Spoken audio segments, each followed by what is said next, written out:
අයිබෝන් සුබ දවසක් ප්‍රාර්ථනා කරන ඔබට. අද මාර්තු මාසයේ 23 වෙනිදා බදාදා අදත් අපි සූදානම් වෙන්නේ දවසේ පුවත්පත් තොරතුරු මොනවාද කියලා විමසා බලන්න.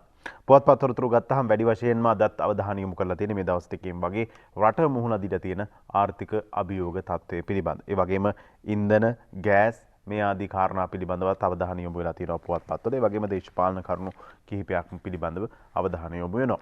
අද දවස ගත්තාම විශේෂ දවසක් බවට පත් වෙනවා, වැදගත් දවසක් බවට පත් වෙනවා. මේ පවතින ආර්ථික අර්බුදකාරී තත්වයට පක්ෂ විපක්ෂ විවිධ දේශපාලන කණ්ඩායම්වල අදහස් ලබා ගැනීමේ අරමුණින් දේශපාලන කණ්ඩායම් වලින් ඉදිරිපත් වුණු යෝජනාවකට අනුව අද සර්වපාක්ෂික සමුළුව පැවැත්වීමට නියමිතයි ජනාධිපති මන්දිරයේදී. ඉතින් ඒ සඳහා ඇතැම් පක්ෂ මේ වෙනකොට කැමැත්ත පළ කරලා තියෙනවා එන්න. තවත් පක්ෂ නියෝජිතයෝ ඉදිරිපත් කරලා තියෙනවා. තවත් පක්ෂ කිහිපයක් මේ සර්වපාක්ෂික සමුළුවට සහභාගී වෙන්නේ නැහැ කියන මතය ප්‍රකාශයට පත් කරලා තියෙනවා. අපි අද පුවත්පත් තොරතුරු අතරේ අද ප්‍රධාන කාරණයක් බවට පත් වෙන්නේ මේ පවතින අර්බුදයට දේශපාලන පක්ෂවල මොනවද විසඳුම් මේ කාරණා පිළිබඳ අදහස් දැනගන්න හැකියාව ලැබෙන සර්වපාක්ෂික සමුළුව. ඒ නිසා අපි ඒ ගැන අවධානය යොමු කරන්නේ දිනමිනට යන්නේ. දිනමින වාර්තා කරනවා මේ විදිහට සර්වපාක්ෂික සමුළුව අද කියන කාරණේ. ආර්ථික ගැටලුවට විසඳුම් සාකච්ඡා කිරීම සහ අදහස් ලබා ගැනීම සඳහා කැඳවා ඇති සර්වපාක්ෂික සමුළුව ජනාධිපති ගෝඨාභය රාජපක්ෂ මහතාගේ ප්‍රධානත්වයෙන් ජනාධිපති ලේකම් කාර්යාලයේදී අද පෙරවරුවේ පැවැත්වෙනවා කියලා තමයි සඳහන් වෙන්නේ. ජනාධිපති ලේකම් කාර්යාලය කියලා තමයි තොරතුරු වාර්තා කරන්නේ. ඉතින් අපි බලමු මේ කාරණේදී මෙහිදී මොනවද සිදු කරන සාකච්ඡා මොනවද පක්ෂ වලින් ඉදිරිපත් වෙන යෝජනා කියන කාරණේ. ඒ ගැන අද පුවත්පතත් වාර්තා කරලා තියෙනවා විපක්ෂයේ වර්ජනය කළත් සර්වපාක්ෂික සමුළුව අද කියලා. ශ්‍රී ලංකා නිදහස් පක්ෂයේ ආරාධනයෙන් ජනාධිපතිවරයා විසින් කැඳවන ලද සර්වපාක්ෂික සමුළුව අද පැවැත්වෙනවා. ඒ සඳහා සමගි ජනබලවේගයට හා ජාතික ජනබලවේගයට ආරාධනා කර තිබුණද ඔවුන් ඒ සඳහා සහභාගී නොවීමට තීරණය කර තිබෙනවා. එමෙන්ම ආණ්ඩුවේ හවුල්කාර පක්ෂ 10ම නියෝජනය කරමින් නියෝජිතයන් 2 දෙනෙකු පමණක් සහභාගී වීමට තීරණය කර ඇති අතර එක්සත් ජාතික පක්ෂ නායක රනිල් වික්‍රමසිංහ මහතා හා දෙමළ ජාතික සන්ධානයේ ඒ සඳහා සහභාගී වීමට තීරණය කරලා තියෙනවා. මේ අතර ආණ්ඩුවේ හවුල්කාර පක්ෂයක් වන ලංකා කම්කරු කොංග්‍රසයේද ඊට සහභාගී නොවීමට තීරණය කරලා තියෙනවා කියලායි අද පුවත්පත වාර්තා කරලා තියෙන්නේ. මේ අතර වාරයේදී ලංකාදීපයට ගියොත් ලංකාදීපයත් වාර්තා කරනවා මේ ගැන තොරතුරු සර්වපාක්ෂික සමුළුව ජනපති ප්‍රධානත්වයෙන් අද පැවැත්වෙනවා කියලා. සමුළුවට දෙමළ සන්ධානයත් සහභාගී වෙනවලු. ඒ වගේම මේ සහභාගී වෙන පක්ෂ පිළිබඳවත් සඳහන් වෙනවා. දෙමළ සන්ධානයේ සමුළුවට සහභාගී වෙනවා කියලා වාර්තා කරද්දී ශ්‍රී ලංකා මහජන පක්ෂයත් අද පැවැත්වෙන සර්වපාක්ෂික සමුළුවට සහභාගී වෙනවා කියලා තමයි අද තොරතුරු වාර්තා කරලා තියෙන්නේ ලංකාදීප පුවත්පත. දැන් දේශපාලන පක්ෂ අපි කිව්වා ඇතැම් දේශපාලන පක්ෂ මේකට සහභාගී වෙනවා. ඇතැම් දේශපාලන පක්ෂ මේකට සහභාගී වෙන්නේ නැහැ කියලා. ඉතින් ජනතාවගේ පැත්තෙන් මතයකුත් තියෙන එක පැත්තකින් සියලු කණ්ඩායම් එකතු වෙලා මේ වෙලාවේ මේ තියෙන අර්බුදයට විසඳුමක් හොයලා ජනතාවට තියෙන අපහසුතාව මගහරින්න අවශ්‍ය පියවර ගන්න ඕන කියලා. මේ වෙලාව ඇතැම් පිරිස් කියනවා දේශපාලන වශයෙන් බෙදෙන්න ඕන වෙලාවක් නෙවෙයි කියලා. හැමෝගෙම අදහස් අරගෙන මේ කටයුත්ත කරලා රට නැවතත් හරි පාරට අරගෙන විශේෂයෙන්ම මේ ආර්ථික අර්බුදයෙන් ගොඩ ඒම සඳහා ප්‍රයත්නයක් දරන්න ඕන කියලා. දැන් ওই සර්වපාක්ෂික සමුළු පිළිබඳව කතා කරද්දී මේක ඉතිහාසයේ ජේ.ආර්. ජයවර්ධන ජනාධිපතිතුමාගේ පාලන කාලය දක්වා දිව යනවා. එතුමා තමයි පළමුවෙන්ම 1983 වසරේදී සර්වපාක්ෂික සමුළුවක් කැඳවලා තියෙන්නේ. එතනින් පස්සේ සර්වපාක්ෂික සමුළු රටේ පවතින අර්බුදකාරී අවස්ථාවලදී අවස්ථා කිහිපයකදීම කැඳවලා තියෙනවා. දැන් මේ මූණ දීලා තියෙන අර්බුදකාරී තත්ත්වේ විසඳුම් හොයන්න තමයි මේ සමුළුව පැවැත්වෙන්නේ. අපි බලමු මේ සඳහා සහභාගී වෙන පක්ෂ විපක්ෂ දේශපාලන නියෝජිතයන් කවුද? පක්ෂ මොනවද? ඔවුන්ගේ අදහස් මොනවද? මේකේ ඉතිහාසය මොකක්ද කියලා හොයලා බලමු.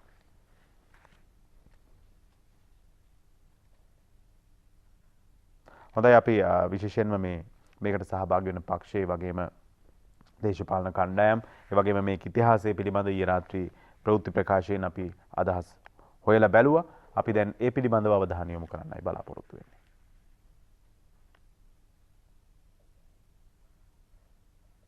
හොඳයි අපි ඒ ගැන කතා කරමු පුවත් තොරතුරු අතර වාරයේදී. හොඳයි අපි නැවතත් මේ පැන පිළිබඳව ඔබේ අවධානය යොමු කරන්න බලාපොරොත්තු වෙනවා.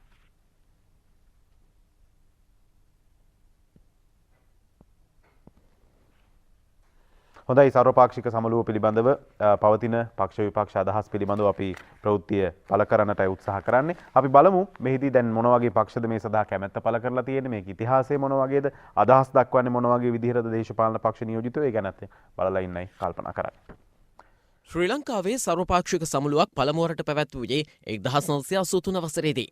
ඒ වක ජනාධිපති ජේ.ආර්. ජයවර්ධන මහතාගේ ප්‍රධානත්වයෙන් 1983 වාර්ගික කෝලාහලය හා ත්‍රස්තවාදී ගැටලුව පදනම් කරගෙනයි සර්වපාක්ෂික සමුළුව පැවැත්වුණේ. ඉන් අනතුරුව අර්බුද අවස්ථා ගණනාවකදී සර්වපාක්ෂික සමුළු පවත්වා තිබෙනවා. රටේ වත්මන් තත්ත්වයට විසඳුම් සෙවීමේ අරමුණින් සර්වපාක්ෂික සමුළුවක් කැඳවන ලෙස දේශපාලන පක්ෂ කිහිපයක් රජයෙන් ඉල්ලා සිටියා. ජනාධිපති ගෝඨාභය රාජපක්ෂ මැතිතුමා සර්වපාක්ෂික සමුළුව කැඳවන්නේ ඒ අනුවයි. පවතින ආර්ථික අර්බුදය හමුවේ ගත යුතු ඉදිරි ක්‍රියාමාර්ග පිළිබඳව සෙසු පක්ෂවල අදහස් ලබා ගැනීම මෙහි අරමුණයි. සර්වපාක්ෂික සමුළුවට සහභාගී වීමට එක්සත් ජාතික පක්ෂය තීරණය කළ බව එහි නියෝජ්‍ය සභාපති අඛිල විරාජකාරීව සම්මහතා පවසනවා. ජනතා ගැටලුවලට විසඳුම් සෙවීමේ කුමන ක්‍රියාවලියකට වුවද තම පක්ෂය සහාය දෙන බවයි ඔහු කියා සිටියේ. මේ රටේ මිනිසුන්ගේ අයිතිවාසිකම් වෙනුවෙන් මිනිස්සු විඳින දුක වෙනුවෙන් මිනිසුන්ගේ ගැටලු වෙනුවෙන් අපි ඉදිරිපත් වෙනවා මිසක් මේ කාටවත් අපේ නායකතුමාටවත් පක්ෂයටවත් අපිටවත් තැන් ගන්න උවමනාවක් නැහැ. අපිට තැන් අපිට අවශ්‍ය නැහැ. අපිට අවශ්‍යකම තියෙන්නේ මේ රටේ මිනිස්සු ජනතාවගේ දුකෙන් මුදවා ගැනීම පමණයි. අපිට කායකවත් එකතු වෙලා වැඩකුත් නැහැ, විරුද්ධ වෙලා වැඩකුත් නැහැ. මේ රටේ මිනිසුන්ගේ ප්‍රශ්න විසඳීම පමණයි අපි මේ වෙලාවේ අවධානය යොමු කරන්නේ. නැත්තම් අපි අර මේ කාලේ පාවිච්චි කරලා අපි අර කාලකන්ණි සතුටක් හෝ කාලකන්ණි වාසියක් ගන්න හදනව නෙමෙයි. මොකද එහෙම කළ යුතු නෑ මේ වෙලාවේ. මොන ආණ්ඩුව ආවත් මේ ආණ්ඩුව තිබුණත් හෙට ආණ්ඩුව පෙරළුවත් කවුරු ආවත් ජාතික ප්‍රතිපත්තියක් හදලා ඒ මිනිස්සුන්ගේ දිනවන වැඩ පිළිවෙල ක්‍රියාත්මක කරන්න. ඒකනේ කරන්න ඕනේ. නැත්තම් අපිත් ඇවිල්ලා කෑ ගහලා කැරලි ගහගෙන මේවල වැඩක් නෑනේ. ඒකෙන් මිනිස්සුන්ට සෙතක් වෙන්නේ නෑනේ. අපි තමයි වගකීමෙන් වැඩ කරන්නේ ඇත්තටම. යෝජිත සර්වපාක්ෂික සමුළුවට තම පක්ෂය සහභාගී නොවන බව සමගි ජනබලවේගය පවසනවා. විපක්ෂ නායක ලේකම් රවි ජයවර්ධන මහතා ජනාධිපති ලේකම් ගාමිණී සෙනරත් මහතා වෙත ලිපියක් යොමු කරමින් මේ බව දැනුම් දී තිබෙනවා.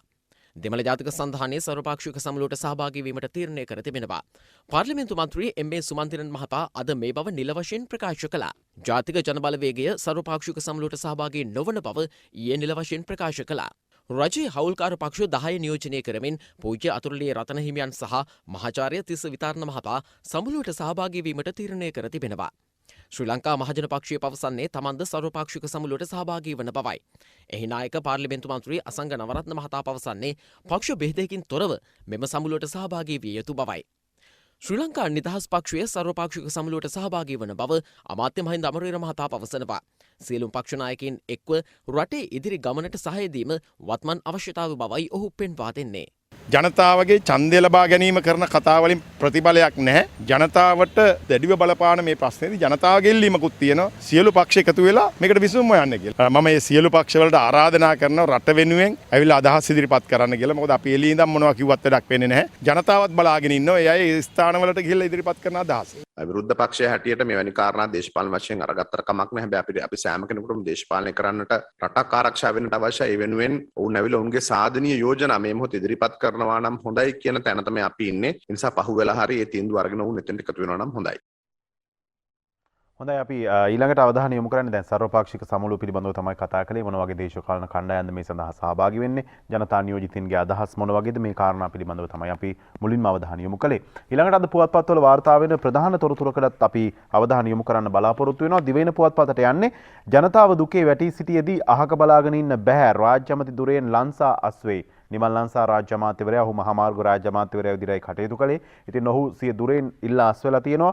රටේ මහ ජනතාව දැඩි ආර්ථික අර්බුදයකින් සහ පීඩනයකින් පෙළෙන මෙවන් අවස්ථාවක ඒ පිළිබඳ කිසිදු තැකීමකින් තොරව බලා සිටීමට තම හෘද සාක්ෂියට එකඟව නොහැකි බව ජනාධිපතිවරයාට ලිඛිතව දැනුම් දෙමින් රාජ්‍ය ඇමති නිමල් ලංසා මහතා ග්‍රාමීය සංවර්ධන හා අවශේෂ යටිතල පහසුකම් රාජ්‍ය අමාත්‍ය දුරෙන් ඊයේ ඉල්ලා අස්වීමේ ලිපිය යොමු කරලා තියෙනවා කියලා අද පුවත්පත් බොහොමයක් මුල් පිටුවේ වාර්තා කරන්නේ. ඒ වගේම අපි ලංකාදීපයට ගියොත් ලංකාදීපයත් ඒ ගැන තොරතුරු වාර්තා කරනවා. ජනදුක ඉවසුණු බැරිව අස්සුණා. ලංසාගෙන් ජනපතිට ලිපියක් කියන කාරණය පිළිබඳවත් අද මතු කරලා තියෙනවා. එක්තරා තවත් රාජ්‍ය අමාත්‍යවරයෙක් එක්ක පහුගිය කාලේ ලංසා අමාත්‍යවරයා ගැටුමක් ඇති කරගෙන තිබුණා. මේ සම්බන්ධයෙන් විශේෂයෙන්ම දුරකථන හඬපට පවා එළියට ඇවිල්ලා තිබුණා. මේ ගැටුමත් එක්ක ටිකක් පේන්නේ නැති තත්ත්වයක තමයි නිමල් ලංසා අමාත්‍යවරයා හිටියේ. කොහොම වුණත් දැන් ඔහු ජනතාවගේ දුකේ වැටී සිටියේදී අහක බලාගෙන ඉන්න බෑ කියලා රාජ්‍ය අමාත්‍ය දුරෙන් ඉල්ලා අස්වනවා කියලා තමයි ඊයේ දිනේ වන විට දැනුම් දීලා තියෙන්නේ. පුවත්පත් පිළිබඳව තොරතුරු වාර්තා කරලා තියෙනවා. ඊළඟට ජනතාවට බලපාන ප්‍රධානම ගැටලුව බවට පත් වෙලා තියෙන්නේ තෙල්, ගෑස් සහ විදුලිය සම්බන්ධයෙන්. ඒ ගැන අද පුවත්පත්වල වාර්තා වෙන තොරතුරු මොනවද කියලා විමසා බලන්නට අපි බලාපොරොත්තු වෙනවා. විශේෂයෙන්ම මේ ගෑස් ඉල්ලා කාන්තාව ගාලුපාරේ බුදියති කියලා තමයි ලංකාදීප පුවත්පත තොරතුරු වාර්තා කරන්නේ. රත්ගම නගරයට ඊයේ උදේ රැස් වූ විශාල පිරිසක් ගෑස් ඉල්ලා ගාල්ල කොළඹ ප්‍රධාන මාර්ගයේද අවහිර කරමින් උද්ඝෝෂණයේ යෙදී සිටි අය හේතුවෙන් ගාල්ල කොළඹ මාර්ගයේ වාහන ගමනාගමනයටද බාධා එල්ල වුණා කියලා තමයි අද ලංකාදීප පුවත්පත මේ ගැටලුව සම්බන්ධයෙන් දැන් මේ වෙනකොට උද්ගත වෙලා තියෙන ප්‍රධානම ගැටලුව තමයි ගෑස් අර්බුදයේ ගෑස් ඉඟකම මේ සම්බන්ධයෙන් අද තොරතුරු ඒ විදිහට වාර්තා කරලා තියෙද්දි අපි බලමු දිනමින පුවත්පත මේ හා සම්බන්ධ තොරතුරු කිහිපයක්ම වාර්තා කරලා තියෙනවා. ඒ අතර ඉන්ධන පිරවුම්හල් වලට හමුදා ආරක්ෂාව යොදවන්න තීරණය කළා තියෙනවා. මේ හමුදා ආරක්ෂාව විශේෂයෙන්ම ඉන්ධනහල් අසල ඇතිවෙන ගැටුම්කාරී තත්ත්වයන් පාලනයට ඒ වගේම යම් ආකාරයක හිඟතාවක් තියෙනවා අදාළ අංශ දැනුවත් කරන්න මේ ආදී කාරණා වලට තමයි ඉන්ධන පිරවුම්හල් වලට හමුදා ආරක්ෂාව යොදවන්න තීරණය කරලා තියෙනවා කියලා අද තොරතුරු වාර්තා කරන්නේ. ඊළඟට අපි ගියොත් මේ හා සම්බන්ධ තවත් තොරතුරු කිහිපයකට දිනකට ඩීසල් හා පෙට්‍රල් ටොන් 8500ක් බෙදා හැරියත් ඉල්ලුම වැඩි වෙලා කියලා තමයි විශේෂ බාර අමාත්‍ය ගාමිණී ලොග්ගේ මහත්මයා සඳහන් කරලා තියෙන්නේ. දිනකට ඩීසල් හා පෙට්‍රල් ටොන් 8500ක්ම බෙදා හැරියත් සාමාන්‍ය අවශ්‍යතාවයටත් වඩා බෙදා හැරියත් ඉල්ලුම වැඩි වෙලා කියලා තමයි විශේෂ බාර අමාත්‍යවරයා සඳහන් කරන්නේ. ඉතින් මේ තත්ත්වයත් එක්ක යම් ගැටලුවකට මුහුණ පාන්න සිද්ධ වෙලා තියෙනවා. ඒ වගේම දිනමිනේ තවත් තොරතුරක් තියෙනවා. කොළඹ වරායට පැමිණි තෙල් හා ගෑස් නැව් වලට ගෙවීම් කර අවසන් හාබර් මාස්ටර් කපිතාන් නිර්මාල් සිල්වා මහත්මයා කියන්නේ කොළඹ වරායට පැමිණි තෙල් හා ගෑස් නෞකා සඳහා නියමිත ගෙවීම් අවසන් කර ගොඩබෑමේ කටයුතු අරඹා ඇතැයි හාබර් මාස්ටර් කපිතාන් නිර්මාල් සිල්වා මහත්මයා ප්‍රකාශ කරලා තියෙනවා. බර්මියුඩා නෞකාවෙන් මෙරට ගෙනා ගෑස් මෙට්‍රික් ටන් 3500ක් මේ වන විට ගොඩබා අවසන් කර ඇති අතර ඊයේ පෙරවරු 9:30ට පමණ එතික් බොලීවා නෞකාවෙන් මෙරට ගෙනා තවත් ගෑස් මෙට්‍රික් ටන් 3700ක් ගොඩබෑම ආරම්භ කරලා තියෙනවා. දැන් නෞකාවකින් එකකින් ගොඩබෑම අවසන් කරලා තියෙනවා. තවත් මෙට්‍රික් ටන් 3700ක නෞකාවක ගොඩබෑම් ඊයේ දිනේ වෙන විට ආරම්භ කරලා තියෙනවා. ඒ නිසා ගෑස් සම්බන්ධයෙන් ගැටලුකාරී තත්ත්වයේ ඉදිරි දින කිහිපෙදී මගහැරී යනු ඇති බව තමයි බොහෝ දෙනා විශ්වාසය පළ කරන්නේ. ඊළඟට අපි තවත් තොරතුරකට යනවා. ලංකාදීප පුවත්පත වාර්තා කරන ලංකාදීපේ වාර්තා කරනවා තෙල් ගෑස් විදුලි අර්බුදයේ ලබන සතිය වන විට විසඳේවි කියලා මුදල් අමාත්‍යවරයා කරන ප්‍රකාශයක්. මේ තෙල් සහ ගෑස් ඒ වගේම විදුලි අර්බුදය නිසා ජනතාව දැඩි පීඩාවට පත් වෙලා ඉන්නේ. මේ අර්බුදකාරී තත්ත්වයේ ලබන සතිය වන විට විසඳන්න හැකියාව ලැබෙයි කියලා තමයි මුදල් අමාත්‍යවරයා විශ්වාසය පළ කරනවා කියලා සඳහන් කරන්නේ. ලංකාදීපයත් තොරතුරු වාර්තා කරනවා ෂෙඩ් වලට ආරක්ෂාවට පොලිසියට අමතරව යුද හමුදාවත් ගෑස් කඩවලට පොලිසියත් මේ වෙනකොට යොදවලා තියෙනවා. ඇතැම් ස්ථානවලින් වාර්තා වෙන ගැටුම්කාරී තත්ත්වයන් එක්ක.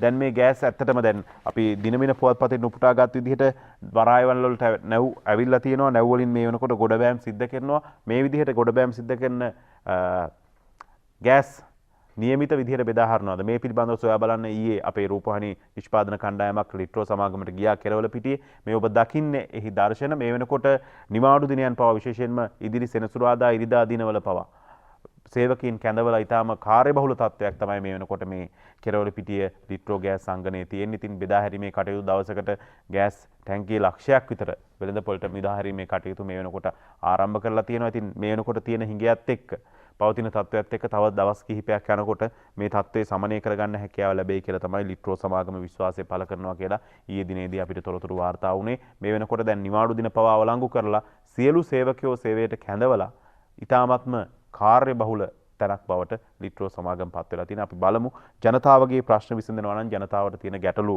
වලට ඉක්මනින් විසඳුම් ලැබෙනවා නම් ඒක තමයි වඩා වැදගත් කාරණේ. නිසා මේ ගෑස් සම්බන්ධ අර්බුදයටත් ඉක්මනින් විසඳුමක් ලැබෙයි කියලා තමයි අපි බලාපොරොත්තු වෙන්නේ ඉන්නේ. ඒ පිළිබඳව සොයා බලන්න තමයි ජාතික රූපවාහිනිය ඊයේ වෙනකොට ලිට්‍රෝ සමාගමට ගියේ. අපි ඊළඟට තවත් තොරතුරු කිහිපයකට යන්නට බලාපොරොත්තු වෙනවා. දිනමින පුවත්පතට යන්නේ. දිනමින පුවත්පත වාර්තා කරනවා ජල විදුලි බිල් වැඩි කරන්නේ නැහැ කියලා කැබිනට් ප්‍රකාශක අමාත්‍ය රමේෂ් පතින්න මහත්මයා සිදු කරන ප්‍රකාශය. විශේෂයෙන්ම විදුලි බිල හෝ ජල බිල වැඩි කිරීම පිළිබඳ කිසිදු සාකච්ඡාවක් පෙරේදා පැවති කැබිනට් මණ්ඩල රැස්වීමේදී සිදු නොවූ බව සබර කැබිනට් ප්‍රකාශක වැවිලි ඇමති වෛද්‍ය රමේෂ් පතින්න මහත්මයා රාජ්‍ය ප්‍රවෘත්ති දෙපාර්තමේන්තුවේ පැවති කැබිනට් තීරණ දැනුම් දීමේ මාධ්‍ය හමුවේදී ප්‍රකාශ කළා තියෙනවා. ජලය හෝ විදුලි බිල් වැඩි කරන්න කිසිදු සාකච්ඡාවක් කැබිනට් මණ්ඩලය තුල සිද්ධ වෙලා නැහැ කියලා. ඊළඟට අපි තවත් තොරතුරකට යනවා. ඒ තමයි මේ ඉන්දියාවෙන් ලැබුණ අපිට මූල්‍ය පහසුකමක්. ඉතින් මේ ඉන්දියාවෙන් ලැබුණු මූල්‍ය පහසුකම් පිළිබඳ විපක්ෂ නායකවරයා අදහස් දක්වලා තියෙනවා. ඉන්දියාවෙන් ලැබුණු ණය විනිවිද භාවයකින් යුතුව වියදම් කළ යුතුයි කියලා තමයි විපක්ෂ නායකවරයා ආණ්ඩුවට උපදෙස් දීලා තියෙන්නේ. ඊළඟට අපි දිනමින පුවත්පතේ තවත් තොරතුරකට ගියොත් මේ ගැන රනිල් වික්‍රමසිංහ මහත්මයා එක්සත් ජාතික පක්ෂයේ නායකයා හිටපු අගමැතිතුමා මොකද කියන්නේ? ඉන්දියාවෙන් මුදල් තොගයක් ලැබී ලැබීම වාසනාවක් කියලා තමයි ඔහු ඊයේ පාර්ලිමේන්තුවේදී සටහන් කරලා තියෙන්නේ. ඉන්දියාවෙන් මුදල් තොගයක් ලැබීම රටේ වාසනාවට සිද්ධ වුණු කාරණයක් කියලා රනිල් වික්‍රමසිංහ මහත්මයා සඳහන් කරලා තියෙනවා. සජිත් ප්‍රේමදාස මහත්මයා කියනවා ලැබුණු ණය විනිවිද භාවයකින් යුතුව වියදම් කරන්න කියලා. අපි තවත් තොරතුරු කතා කරමු. යොමු කරන්නේ ඊයේ පාර්ලිමේන්තුවේ සිදුණු කාරණා කිහිපයක් පිළිබඳව. අපි දන්න ඕනෑම පනත් කෙටුම්පතක් පාර්ලිමේන්තුවේ ඉදිරිපත් කරපුවාම ඕනෑම කෙනෙකුට ඊට විරුද්ධව ඒකේ මතය පිළිබඳව විමසන්න ශ්‍රේෂ්ඨාධිකරණයට යන්න හැකියාව තියෙනවා. ඒ වගේම තමයි ඔය අධිභාර බදු පනත් කෙටුම්පත, අධිභාර බදු පනත් පෙටුම්පත. ඒ කියන්නේ ඔය වැඩි වශයෙන් මුදල් උපයන සමාගම් වලින් ආයතන වලින් බදු අය කිරීම සඳහා ඉදිරිපත් කරන පනත් කෙටුම්පතක්. මේ පනත් කෙටුම්පත සම්බන්ධයෙන් අධිකරණයේ මතය විමසලා තිබුණ පාර්ශව කිහිපයක්. අධිභාර බදු පනත් කෙටුම්පත ව්‍යවස්ථානුකූලයි කියලා තමයි ශ්‍රේෂ්ඨාධිකරණයේ ඊයේ පාර්ලිමේන්තුවේ කතානායකවරයාට දැනුම් දීලා තිබුණේ. ඒ සම්බන්ධයෙන් අද තොරතුරු වාර්තා කරනවා අධිභාර බදු පනත් කෙටුම්පත ව්‍යවස්ථානුකූලයි කියලා. ඊළඟට ඊයේ පාර්ලිමේන්තුවේ තවත් වැදගත් පනත් කෙටුම්පතක් සම්මත වුණා. මේක ඡන්ද විමසීමකින් පස්සේ තමයි සම්මත වුණේ. ත්‍රස්තවාදී වැළැක්වීමේ සංශෝධන කෙටුම්පත සම්මත වෙලා තියෙනවා. මේක දීර්ඝ කාලයක් තිස්සේ කතා වෙලා තියෙන කාරණයක්. මේ ත්‍රස්තවාදී වැළැක්වීමේ පනත සංශෝධනය කරන්න ඕන, එහෙම නැත්නම් අහෝසි කරන්න ඕන කියලා ඊටාත්ම රටේ ආරක්ෂාවට වැදගත් වෙන කරුණු කිහිපයක් ඇතුළත් වෙලා තියෙන අතරවාරයේදී මේක කාලයට ගැලපෙන විදිහට සංශෝධනය කරනවා කියලා රජයේ දිගින් දිගටම සඳහන් කළා. ප්‍රජාතන්ත්‍රවාදී ප්‍රවේශයට පිවිසෙන්න රජයේ දැඩි ලෙස උත්සාහ කරනවා කියන කාරණේ පිළිබඳව ඔප්පු කරන කාරණයක් විදිහට තමයි මේ පිළිබඳව අදහස් දක්වමින් අධිකරණ අමාත්‍යවරයා සඳහන් කළේ. ඒ අනුව ත්‍රස්තවාදයේ වැළැක්වීමේ සංශෝධන පනත් කෙටුම්පත ඊයේ වැඩි ඡන්දයකින් සම්මත වුණා. ඡන්ද 51කින් වැඩි ඡන්ද 51කින් තමයි සම්මත වුණේ. විශේෂයෙන් මේ සඳහා පක්ෂව මේ ඡන්දයක් විමසන්න කියලා ජනතා විමුක්ති පෙරමුණ එහෙම නැත්නම් ජාතික ජනබලවේගයේ නායක අනුර කුමාර දිසානායක මහත්මයා තමයි පාර්ලිමේන්තුවේදී ඉල්ලා සිටි යනු ඡන්දයක් පැවැත්වුණා. අපි බලමු මේක පිළිබඳව තවත් තොරතුරු වාර්තා කරලා තියෙනවා. විශේෂයෙන්ම ත්‍රස්තවාදයේ වැළැක්වීමේ පනත අහෝසි කළ යුතුයි කියලා තමයි විජිත හේරත් මහත්මයා ජාතික ජනබලවේගයේ නැත්නම් ජනතා විමුක්ති පෙරමුණ පැත්තෙන් කියන්නේ සම්පූර්ණයෙන්ම මේක අහෝසි කරන්න ඕන කියලා. ඉතින් යම් ආකාරයක රටේ ආරක්ෂාව සම්බන්ධ කරුණුත් ඇතුළත්ව තමයි මේක සංශෝධනයකට භාජනය කරලා තියෙන එක් පියවරක් විදිහට.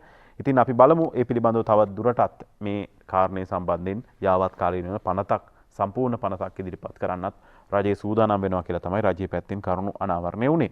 ඊළඟට අපි යනවා විශේෂයෙන්ම මේ විදුහල් 542ක් මේ වසරේදී ජාතික පාසල් කරනවා කියලා අධ්‍යාපන අමාත්‍යාංශයේ ලේකම් මහාචාර්ය කපිල පෙරේරා මහත්මයා කරපු ප්‍රකාශයක් අද පුවත්පත්වල වාර්තා කරලා තිනවා. විදුහල් 542ක් මේ වසරේදී ජාතික පාසල් බවට පත් කරනවා. විශේෂයෙන්ම වත්මන් රජයේ ප්‍රධානම පොරොන්දුවක් තමයි ජාතික පාසල් 1000ක් ඇති කිරීම. ඒ අර්ථේ පාසල් 542ක් මේ වසරේදී ජාතික පාසල් කරනවා කියලා අධ්‍යාපන අමාත්‍යාංශයේ ලේකම්වරයා කියනවා. ඊළඟට අපි යනවා ලංකාදීප පුවත්පතට. ලංකාදීප පුවත්පත වාර්තා කරන තොරතුරු කිහිපයක්. නිදහස් ශ්‍රී ලංකාවේ ප්‍රථම අග්‍රාමාත්‍යවරයාගේ විශේෂයෙන් මහාමානි ඩී.එස්. සේනානායක මහතාගේ 70 වෙනි ගුණ සමරුත්සවයේ කොළඹ නිදහස් චතුරාශ්‍රයේදී ඊයේ පැවැත්වුණා. ඊයේ දිනේට තමයි ඒක යෙදিলা තිබෙන්නේ. අපි ඊයේ පුවත්පත් තොරතුරුවලින් මේ පිළිබඳව මතක් කරා. ඉතින් ඡායාරූපත් එක්ක අද වාර්තා කරනවා නිදහස් ශ්‍රී ලංකාවේ ප්‍රථම අග්‍රාමාත්‍ය මහාමානි ඩී.එස්. සේනානායක මහතාගේ 70 වෙනි ගුණ සමරුත්සවයේ කොළඹ නිදහස් චතුරාශ්‍රයේදී ඊයේ පස්වරුවේ පැවැත්වුණා. විපක්ෂ නායක සජිත් ප්‍රේමදාස, ඩී.එස්. සේනානායක ගුණ සමරු කමිටුවේ සභාපති දේශබන්දු කරු ජයසූරිය සහ එක්සත් ජාතික පක්ෂයේ නියෝජ්‍ය නායක රුවන් විජේවර්ධන යන මහතුරුන් නිදහස් චතුරාශ්‍රයේ පිහිටි සේනානායක පිළිරුවට පුෂ්ප පහර දැක්වූ අයුරු තමයි මේ ඡායාරූපයක් අද වාර්තා කරලා තියෙන්නේ. ඊළඟට අපි ගියොත් ජල විදුලි නිපැයුම අන්තිම අඩියේ කියලා ලංකාදීප පුවත්පත තොරතුරක් වාර්තා කරනවා. ජල විදුලි නිපැයුමත් අන්තිම අඩියේ කියලා. ඒ ගැන අද මව්බිම් පුවත්පතේ තොරතුරු වාර්තා වෙනවා. අපි මව්බිම් පුවත්පතට යමු. බලාගාර ජලාශවල වතුර අඩියටම බසී කියලා.